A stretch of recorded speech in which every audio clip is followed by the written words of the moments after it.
Up, guys? Footy Focus Podcast, episode 11? Is that 11 or 12? 11. 11. Hey everyone, Shahan and Max. So we'll do a shout out off the top. Oh yeah, we have our first subscriber for our YouTube channel. Subscriber. Is he paying for it, is he?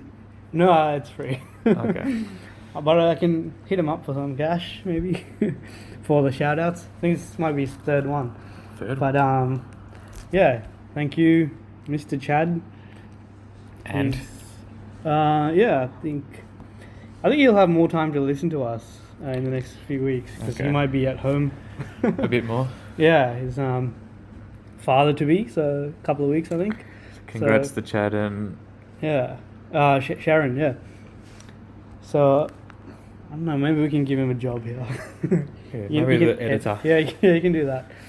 Alright, let's move on. Okay, so the update to land a guest. So we're in talks. Is that the correct term? We're in talks with someone at the moment. We forgot to mention this part last week episode. Yeah, we had no updates. Yeah, pretty much. If you didn't guess, but So we're in talks with the AFL journal. Well, you are. Yeah, you've contacted a pretty high-profile journalist. So yeah, so we'll see how that hopefully have goes. something to announce in the next couple of weeks. And on my end, I've written another email and forwarded that on to Hanson's brother-in-law, I think, through a friend. So hopefully, I'm just not sure if Lockie knows how to use technology. There was a photo of him mowing the lawn, but he was using scissors to cut the grass. So, it's a very lucky thing to do. Yeah, so hopefully he's got a smartphone. So we'll keep you updated there. So World Cup final was last night in the cricket.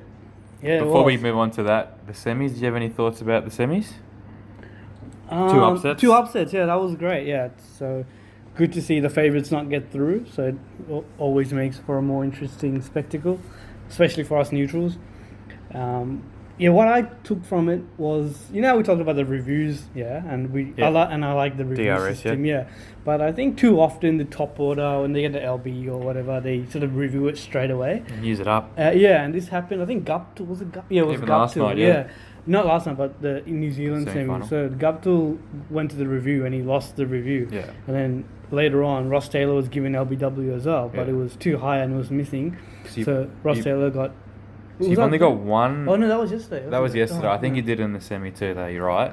I think it's... Yeah. You get one unsuccessful review, isn't it? So if you burn it early, then you're stuffed for the next 50 overs. I think if it's an LB, it's the non-striker's responsibility to say, I think it was plum or I think it was hitting.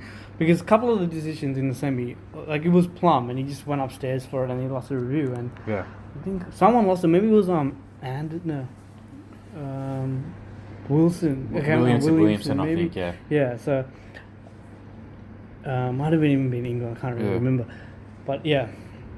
So the final last night was probably the best game ever. Yeah, in our lifetimes, probably. Yeah. So a bit of controversy though. Yeah. So what happened? So I saw the highlight. New Zealand lost. Yeah. But so the article, the New Zealand Herald today, the headline was New Zealand lost by 0 runs. So it's pretty factual. So they tied after 50 overs and then tied after the super over. So it was decided based on the number of boundaries. Yeah, so they won by about 6. England hit 6 or 7 more boundaries, I think. It's just a random rule to decide who won the cup. I was thinking, should it be like boundaries plus maidens? Boundaries plus maidens, maybe wickets. I don't know. I think something. Yeah, wickets. It's got to be based on something. I'd like another over, but. I mean, if it tied after that over, then what do you do? Over? Yeah, I think why not? Why not another super over? And just keep going. It only takes 20 minutes. Yeah, exactly. So maybe that's a better way to do it. But it was the best, probably the night of sports in any town because the Wimbledon final was that night too. Yeah. What about for the draw? If they come back the next week and do it again? No, you can't do that. It's a 1 over. You got to finish it off. Even the AFL's changed that rule. So there's 2 probably pivotal moments. So Bolt caught Stokes on the boundary, but then he stepped over the rope. So that looked really tight to me though. It was so close. I think I had to see a replay. Yeah, I think it was very marginal. Like a slow motion replay. Well, instead of a 6, it becomes. Would have been out. So that's probably the game right there. I think they needed about 20 off 8 balls or 16 off 8. Yeah, get Stokes out. Yeah. They won, And then the ricochet 4, what do you think of that? Yeah, I saw that as well. I only saw hitting the highlight. Do you think that should count as extra 4 runs or? So the controversy was that it was given 6. Umpires gave it as 6 runs for that because they must have run. So they ran 2, so that's Yeah. fine. But then the other 4, you Yeah. think that should be... Well, before I get to that, the rule is, so it's the 2 plus the 4, but Yeah. apparently the overthrows only start from if the 2 batsmen have crossed yeah. during their second run, and they hadn't have crossed, so it should have been the first completed run, and So it the should have been overthrows. 5. So 5, yeah. Oh. So that's what the... So then England lose in regulation. Yeah, but you can say that just if you take away that Yeah. one run, but it changes because that happened in the third last over, is Yeah. that right? Yeah. So it changes players' mindset and even potentially field setting. Yeah. It's like the butterfly effect, yeah. So it could have Yeah. changed the result either way. So it's hard 100%. to like say in New Zealand would have won. That's too simplistic, I think. Yeah. But the Ashes are coming up too, August 1, so that should be fairly good. Yeah. Series hopefully too. Get your opinion on something. So OKC, the basketball, no free agency update this week. So my team, so I started supporting a team, Yeah. 2 good players, When did you start supporting him? when they came into the league. So what's that, 2007 or 8? So I did the Okay. support too, but so they're 2 gun players. One of them left in free agency to the Warriors, Kevin Durant, and now they've just traded the other foundation member. So is it okay to switch teams now? That's my question. Is this what some of the friends give you shit about? Yeah, OKC. Yeah. Do they? 100%, Okay. yeah. With basketball, huh? Because it is it's a lot more common where people support players, the marquee players, Yeah. and just jump to the club, who they play for. So, I don't know.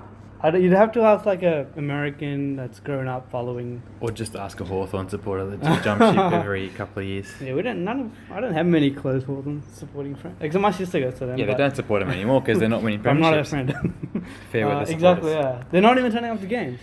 Yeah, because they're not winning premierships. Yeah, exactly. It's a That's bit the thing. soft. Yeah. Anyway, we'll move on to the main topic of the day. So, Oh yeah, so on the AFL website there was an article about the number of people that are in the coaches' boxes. So I think there was a photo taken, and Brian Taylor made it a big deal last week. it is a big deal, surely. Yeah, I think Collingwood, they have a lot of players on the bench and on the interchange. And Yeah, as well. Yeah, do you know how many? Do you want to guess? It's over 20? Over 20, but under 30. 27? No, a bit less. But yeah, there's a lot. 26 to be exact. So that's including everyone from the coach down to the runners. Does it include the people that cut up the oranges and stuff? I don't know if they do that in No, AFL. not the water. What is it? The water boys, water girls? Yeah, so I thought today we just might list all 26. Yeah. So some of them will just give a short description of what they do. So this is pretty much like a summary of the article in the Yeah. AFL website. So yeah, so did you want to start off? Who's Yeah, the number so one dog? Head coach is obviously the main one. Yeah, so it was Buckley in this instance. And then second, there was the game intelligence manager. So Fancy term. yeah, I think he just scouts the opposition during the week and provides data-informed insight on match day. Yeah. And then the next one is midfield and transition coach. So these are just not midfield or So backline coach. It's a bit more detailed than that. yeah, exactly. So these are all the first few. I think assistant coaches, pretty much. Yeah. So they're just their roles. And then you've got the backline and team defense as one person's job. Yep. Stoppages in opposition. And there's Clearances, the yep. senior performance analyst. Development and ruck coach. So again, that stoppages focused. Right, and there's a performance analyst. Data coordinator. What's that code? That's a We're coding. definitely is it? not reading this. It's all memorised. Yeah. There's an IT systems administrator. So There's what? IT two, nerd. two of those ones. Yeah, so I think he just sets up the equipment and stuff like that, tracking the GPS monitor. Maybe Yeah. he puts the GPS in the jumpers and stuff like Yeah. that. Football performance intern. And then sports scientist too. So we probably all know about sports scientist after What Dank. do I do? So 2 IT system Yep. administrators. And 13, is it? Yeah, so that's Okay, sports sports scientist. science, yeah. So not And Dank. Performance analyst. Did we say that? We Yeah, did, that's didn't right. we? Oh, okay. No, I think that's the main one. All right, so That's Brenton guy- Sanderson, isn't it? I know he directs, he deals with Okay. Sanderson, yeah. So I think he does, pulls out any statistics to aid decision making and presents it to Buckley probably. So it's like as well. in-game adjustments during the Yeah. match. And I think then you come down to the interchange bench. So Yeah. there's a club doctor on the bench. The property steward, so that's all the jumpers and the boots and Yeah. In charge of all that. Yeah, and there's a few physiotherapists. So I think there's 3? Yeah, I counted. Do you need 3 physios? One of them must be an intern or something. Yeah. On work experience. A lot of personnel here. It's Collingwood, so maybe that's why. Yeah, big budget. Yeah. No self-cap for them. Strength and conditioning coach. Yep. That's another and one. then there's a performance and strategy manager. So he's got the direct line to the coach's box. So he's the guy that's wearing the headset and he's got an iPad and he's communicating with Buckley. And so if the coach wants to spray someone, yeah, he just he's hands the headset middleman. over to who? Travis Varker or whatever. Oh, No, Varker's been Darcy average, Moore, I don't know. Then football yep, go operations coordinator. Yep, and then there's the leadership and culture manager, So which who's is Nick Maxwell's that. Yeah, so that's a bit of a weird title. He had the same job at Melbourne Storm too before he came back to the Fires, yeah. So I think might be the most important role because he talks to players and stuff, and he used to be the runner before they cut down on the amount of runners as well. Yeah. The GM of football, is that your guy? Yeah, Jeff Walsh. Yeah. So he used to work for the Kangaroos, and then he's at Collingwood now. So he's the sort of like the boss, pretty much. Yeah. So he's probably maybe the second most important person after the coach. Yeah. So there's a runner. There used to be a couple of runners, but now there's only one. And not as seen as now. Yeah, they're only allowed on after goals or something. Yeah, So which is good actually. And then the head trainer is the last one. So that's 26. 26. So there's a few surprises in there. Yeah, like the IT guys. Yes, and, more IT people than I thought. Obviously, the line coaches are obviously every club has them. Do every club have 26, or is it just? I don't know. Yeah, I should ask my friend maybe who works in one of the clubs. Or the big budget clubs have 26. Yeah. Maybe because Collingwood is a big club, so they've got a bit more money. So, do you reckon it's a good thing to have a lot more the merrier? Like this is almost like a 1-to-1 ratio with players. Yeah, it's more. 22 players. Mm. But even emergencies, it's more than that. It depends if they're all doing their role. Like you don't want any double ups. Like I think 3 physios is probably too much. But again, that's just my non-medical background opinion. Not too sure if they had more or less when they were Yeah. in the bottom half of the ladder, but now they're winning, so it must be working. Yeah. All right. So we're going to the something we are grateful for segment. So we got a sponsor. Yeah, we do. So this is it's another sort of mentioning of one of our friends. So, do you know?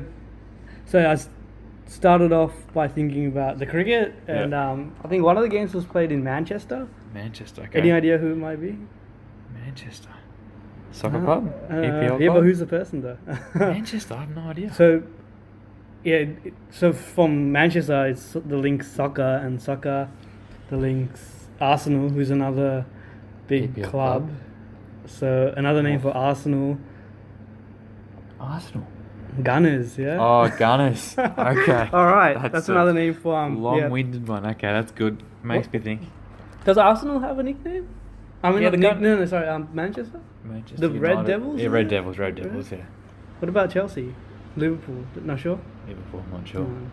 All right. Gunners and Red Devils go well together, don't they? The Devil. Kian's Devil. Alright. That's all, Shahan.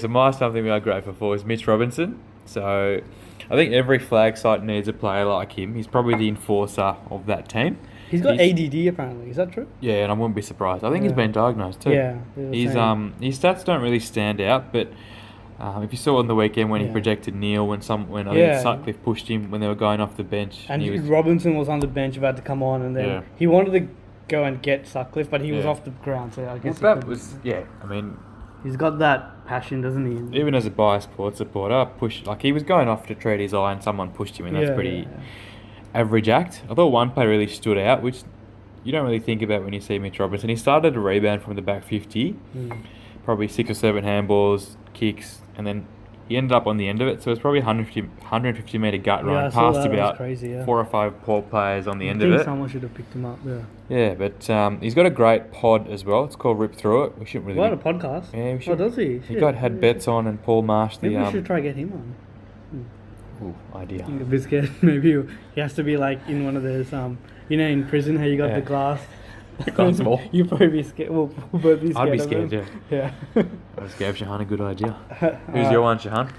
It's another player that sort of won the game for the opposition. So, yeah, Mitch Robinson's Brisbane Lions beat Port, and Anthony McDonald-Tipungwuti's Essendon beat the Kangaroos. So, yeah, Tipper was amazing. I was at the game on Saturday.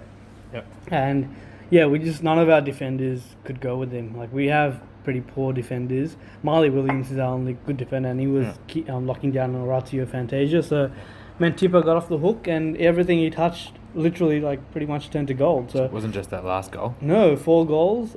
Whenever he took it, he just ran, and he's such an efficient player that, yeah, we couldn't go with him. So I think he's sort of, this is one of the positives about the drug scandal. So gave someone like Tipungwuti, and also like Mitch Brown and Matt D, who used to play, an opportunity. So, yeah, they got to, like, prove that they are capable AFL footballers, and Tipungwuti's gone on with it, and now he's out of contract. So I think if I were Essendon, I'd try to give him a 3-year deal maybe and lock him up. So, well, his stats in, I think, wins and losses is the most difference in the comp of any player. So obviously the barometer for them probably. Yeah, I think he just wasn't fit enough back in the day, but he's worked on that, and now he's got that low center of gravity as well. So it's hard to tackle, and he's got the endurance. So sign him up. Otherwise, I think a lot of clubs will go after him. Definitely, easily, yeah. So the game reviews this week. So the Pies and the Eagles, the grand final rematch. It was probably a better match than we predicted last week. So, yeah, Pies obviously stormed home. Eagles started hot favourites. I think a lot of commentators thought would be like an easy 5-goal win. Well, they'd won 8 out of the last 9. Collingwood has struggled in the previous, I think, 2 or 3 weeks at least. Dysfunctional forward line for Collingwood last month. So the stats from the 11-minute mark in the third quarter. To Pies, plus 24 contested, plus 16 ground ball gets, plus 18 inside 50s, plus 17 forward half intercepts, and 20-1 points on the scoreboard. So it was absolute domination. It was played in one half. Yeah. It was, if I was if I was Adam Simpson, I would be filthy on the Eagles not being able to score more than 1 point in the last 45 minutes of the game. They only had to score 2 more points in addition to that, and they win. So to your point, I think the trademark manic pressure from the Pies front half really curtailed Gov, Barras and Hearn, who were probably the best 3 interceptors. There was a bit of footage of Maine blocking. Protecting the space. Exactly. Really kept Hearn out of it. Yeah, that's a good point.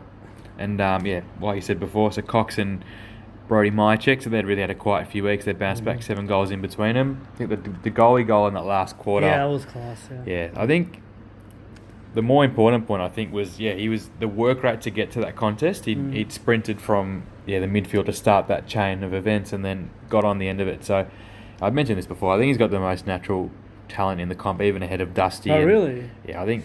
clearly haven't seen Cam Zerha play, but okay. or Connor Rosie. I think he's just a freak. I think if he probably needs to go in the midfield more. Pendle's out potentially with the broken finger. So I think all the talk of the last 3 weeks, Pies are still second on the ladder, and they're probably, if they, back up these performances, they're probably still top 2 position. My only sort of negative sort of is, not negative, but criticism is that sustainable? Like, having Cox and Mychek, no, you don't want to rely on 7 goals from him. You want more goals from the midfield. Yeah, definitely. Exactly. So to make top 4 is going to be really tight this year with Brisbane and Richmond sort of in there pushing into it. So one of them have to drop. One of them's got to drop out. So it was a gritty win, but I think I won't summarize all that, but. I'd like to see them play sort of another team like Richmond. I think they play him in the next couple of weeks. But What about Josh Kennedy? Did you see much of him on the weekend? Because I barely noticed him. Yeah, I think he was a bit injured maybe because he had a shocker. Yeah, only managed 1. He's 2 consecutive goalless games for the first time. Yeah. Maybe in his career, maybe at least for a long time anyway. Yeah. And then you went to the Don's Roos match. Yeah, I did. Yeah, we got there just as the opening bounce was happening, and it was packed. I hate going to some home games. Yeah. Do you know where we were sitting? We were sitting right near the goal scoreboard. Yeah. And because they were the only general admission. How many seats people were there? available. 40 plus. 45, yeah. Oh, wow. There was a lot of empties. That's an Essendon game, yeah. And we couldn't see most of one forward 50. Yeah. Yeah. So missed the Tipper goal live. You're lying on the bid screen. Yeah. So maybe just a couple of things to summarize this. So I think we almost pinched it. I think Essendon were easily the better team for most of the game. We started off well, and then Essendon fought back into it. Sort of led for most of the game, especially that second and third quarter, and then we sort of dominated, similar to what the Pies did on Friday night. Dominated the first half of that last quarter. Yeah. Kick 3 were in front. Hurley went off injured, so that allowed Brown to get a bit more room. He was still doing well when Hurley was on the ground, but ended up kicking 6 and taking advantage. He's second now. Three behind Cameron. So for Essendon, I thought Stringer and Tipper, they were amazing. Like Stringer does some ridiculous stuff on the field. So he did a couple more things, a couple of amazing goals. Just has that power and pace to break away from the contest. And North just didn't have enough quality medium defenders. So that's been one of our weaknesses for a couple of years now. If Marley Williams wasn't there, Oroti Fantasia would have got in the end because he's a quality forward, but he was kept to just 5 touches and no goals by Marley. So you don't think McDonald and McMillan are doing their job in the back half? McDonald had an okay 6 weeks prior to this. Unfortunately, he's broken his leg near the ankle, so he's out for the rest of the year. Yeah. But McMillan's just treading water, I swear. For a 200 gamer almost, just not good enough at this level. He played at VFL last couple of weeks. So I wouldn't be surprised if Shaw drops him. I'd rather play Durden as a second tall and let Scott Thompson play as a third. Also, just a quick note on where we lost it. I think Atley, he just kicked it from a stoppage to the centre with a minute to go. For a 200 gamer almost, that's not good enough. He had to kick it to the boundary. I don't care if it was deliberate. Don't care. It gives them time to get back. He just kicked it to the centre, turnover, and then it goes to the forward flank. McKenna gets it, runs around to the dangerous side and kicks it, and game over. So they're gonna. I hope they review it, and can't blame the defenders.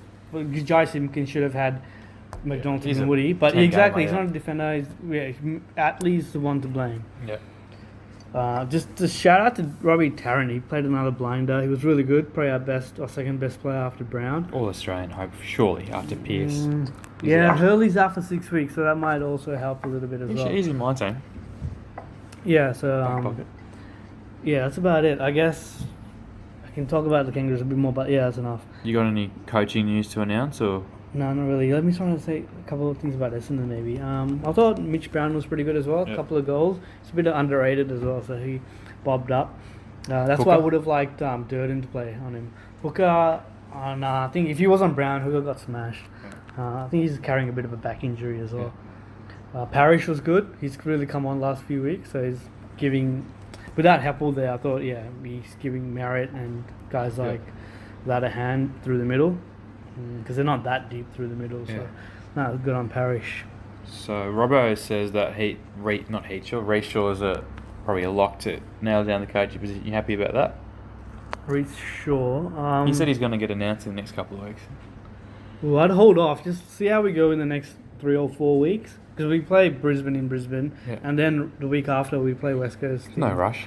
I guess it's a week by week thing. Like we win, and then the media's so reactive. Last week, Terry Wallace said West Coast and Richmond will play off in the grand final. So if you ask Terry Wallace now, I reckon he'd say Pies maybe. He'd probably say Pies and Richmond or something. So, I wouldn't mind Carousella maybe, like you were saying, someone from that successful background. Yeah, exactly. And Richmond, if they especially make another grand final, then someone like Blake Carousella would be right in it.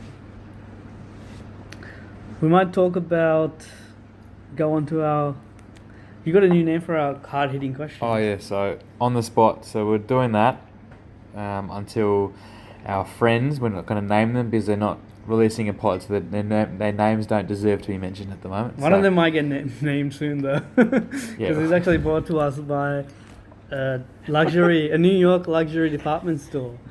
Barney's, have you heard of him? Going out of business, right? I heard this on the news. Is that why you brought it up? I googled Barney as I do for this segment. Oh, is that why he went to Europe? I get you. Okay. Maybe he's gone to because they're going bankrupt, and our friend Barney's into like finance and stuff. So maybe he's actually trying to save the company, New York, and trying to buy luxury handbags and stuff. So okay. Yeah, if you're in New York City, head into Barney's and stop them from getting bankrupt, because the world needs more luxury clothing stores. Yeah, we'll change the name of this back when they release another pod. So, first question is I'll go you first, Johan. So, you reckon tagging Cunnington is the key to beating the Roos? With no Higgins, it definitely is. It's worked twice. DeBoer and Clark tagged him on the weekend and kept him to 15 touches or something. So, and the other midfielders couldn't step up, which is bad on them. But yeah, definitely. But Higgins back, I think it'll allow Cunnington to have no tag. Yeah, because it's the first time he's being tagged now with no sort of Wells or Harvey or but he's got to work through it, and hopefully he can still have a good game without gut punching people. He's on for the ball. Nah, keep it up, Cunners. I'll ask you a question. So, which team outside the top 4 has the best flag chance? Is it the Lions or Port? The Lions and Port were my things last week when I was putting the notes down. But yeah, it's clearly the Lions. But they have no experience in finals. Do you need finals experience? I guess not really. They've got a good game plan, so it might stack up. Well, I think players like Neil, Hodge... They've got Hodge there, yeah, that's enough experience. I think Harris Andrews doesn't need finals experience. It's probably just their key tools, which I mentioned last week, but yeah, they just blew us out of the water yesterday. 7 goals to, 0 in the first 20 minutes.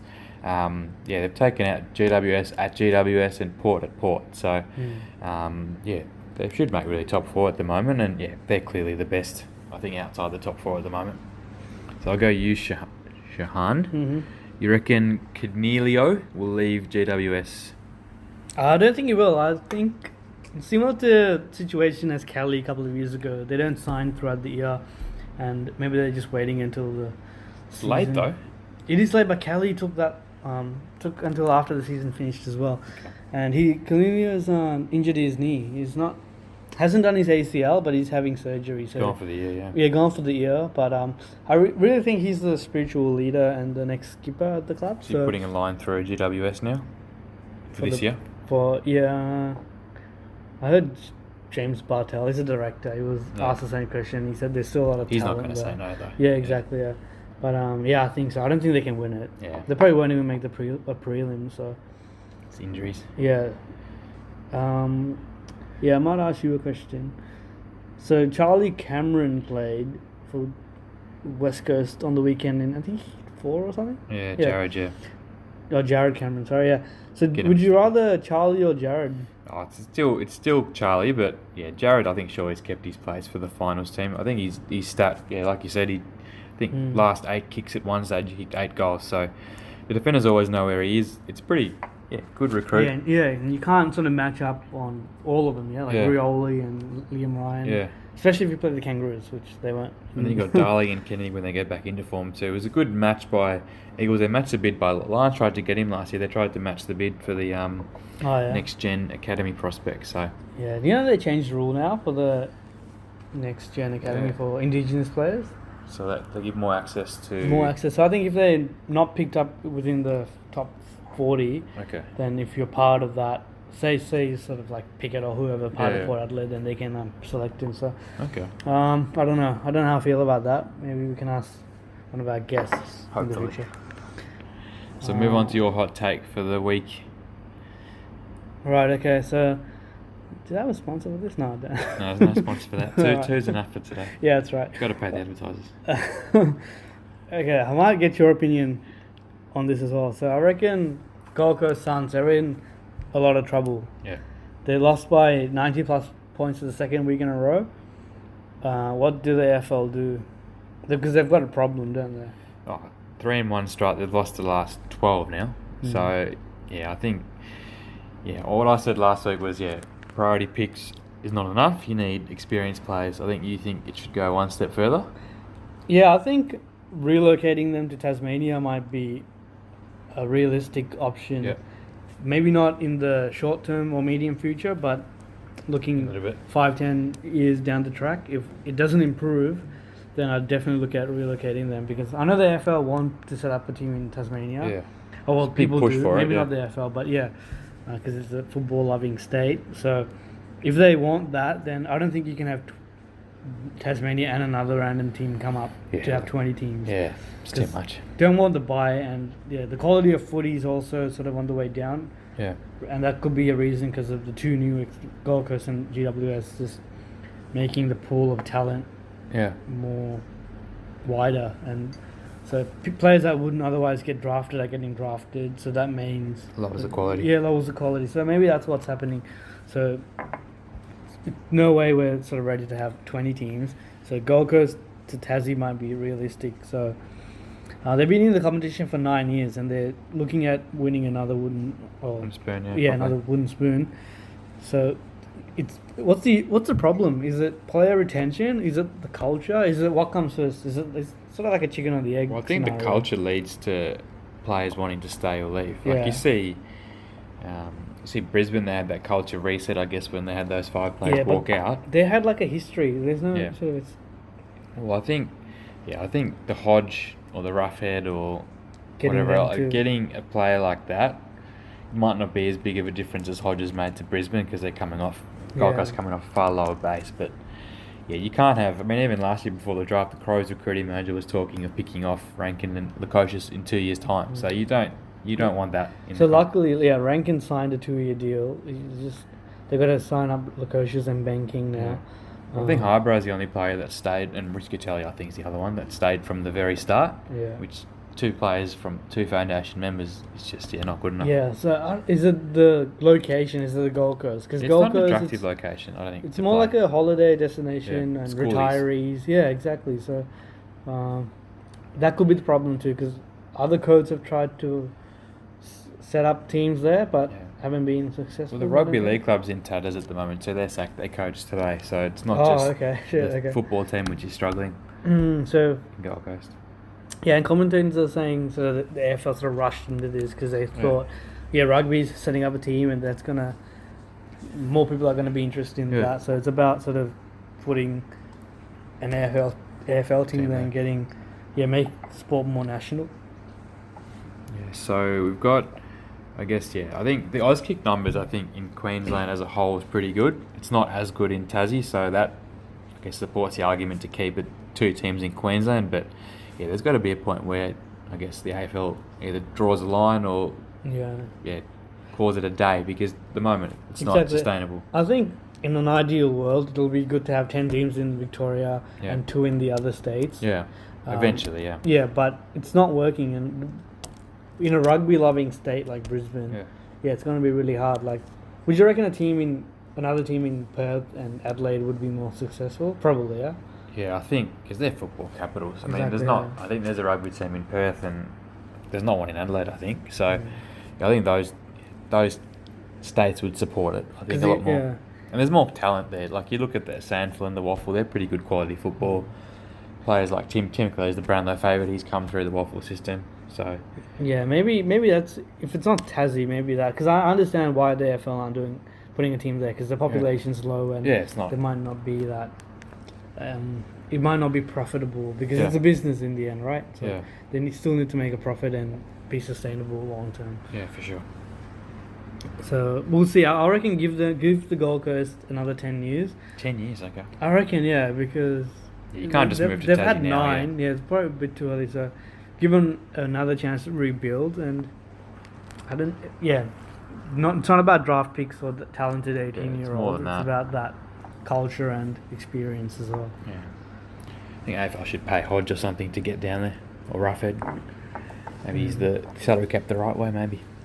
So you want to move on to talk about next week's pod? Yeah, sure. So we've got the Goods doco coming out on Thursday, so we'll definitely talk about that next week. And we've got some other topics which we'll talk about in the coming weeks.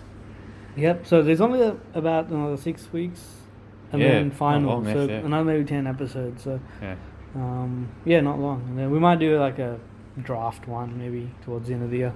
Yeah, hopefully that will come with an interview. Yeah, that'll be cool. So I think that's all. I think Should we just quickly mention Dunkley? Yeah, Dunkley, Josh Dunkley. He killed it. He's really stepping up and helping Bontempelli in the midfield. Yeah, we showed him out pod 2 or 3, so we'll take credit for that one too. Yeah, so he had almost 40 possessions and 14 tackles and I think 2 goals. So. All Australian lock, surely. Yeah, so he's underrated still, I reckon. So All right. See you guys next week. All right, see you guys.